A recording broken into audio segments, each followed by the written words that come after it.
On February 19, 1942, President Roosevelt signed Executive Order 9066, which led to the removal of 120,000 Japanese Americans from their homes to be falsely imprisoned.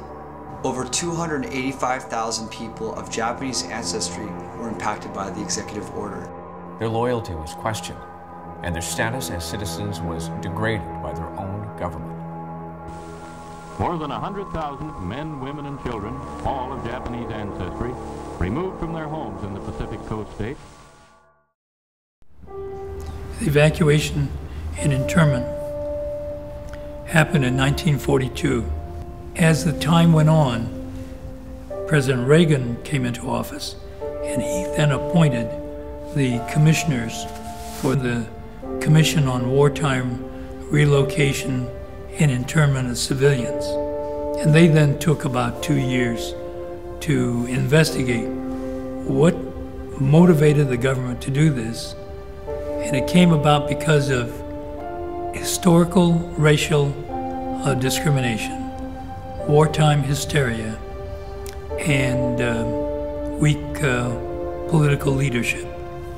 Well, in school you have civics classes. You read about, our government and how it works, the Constitution and the Bill of Rights, and you come home and I engage my father in conversation, and it wasn't what happened to us during the war, wasn't the way America is supposed to work. One thing that really bothered me is the fact that they did not teach anything about 9066 or internment camps or the 442nd Regimental Combat Team. There's a huge black hole in our history books when it comes to what this country did to Japanese Americans during World War II. When I first learned about the executive order, it was in school. It was in our textbooks, but I remember it not being a very prominent piece of information in the books. And so, you only hear the sides about the negative sides of the Japanese attacking Pearl Harbor, for example, but you don't hear too much about, what happened to the Japanese Americans that were here. They did mention the executive order, which is when I began wondering if my family was affected by it.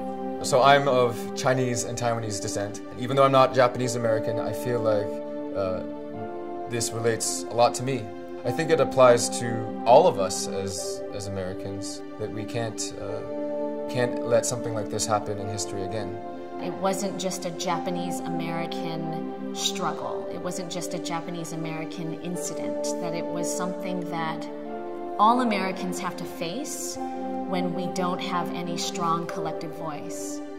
It's history. History repeats itself. You can't forget it. It's something it's important for any generation to learn so that you can prevent it and so you can understand it and so that it doesn't just get, swept under the rug.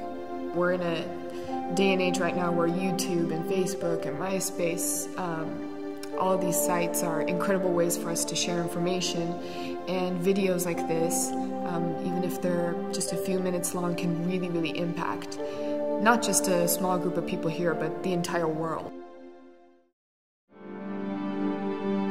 In conjunction with the 70th anniversary of Executive Order 9066, the Japanese American National Museum is launching its newest initiative, the Remembrance Project, which allows individuals and families to remember and to pay tribute to the unique experiences, stories, and accomplishments of family members, friends, and other individuals impacted by World War II. These are the stories that you won't find in history books, but they are also the stories that should not be forgotten. The Remembrance Project is an opportunity for these stories not only to be told, but to live on forever. It is a living monument to the people who have done so much to build our communities and our country. And it will ensure that whether that person is living or deceased, we will still remember. To find more information on the Remembrance Project, please visit the official website at remembrance-project.org.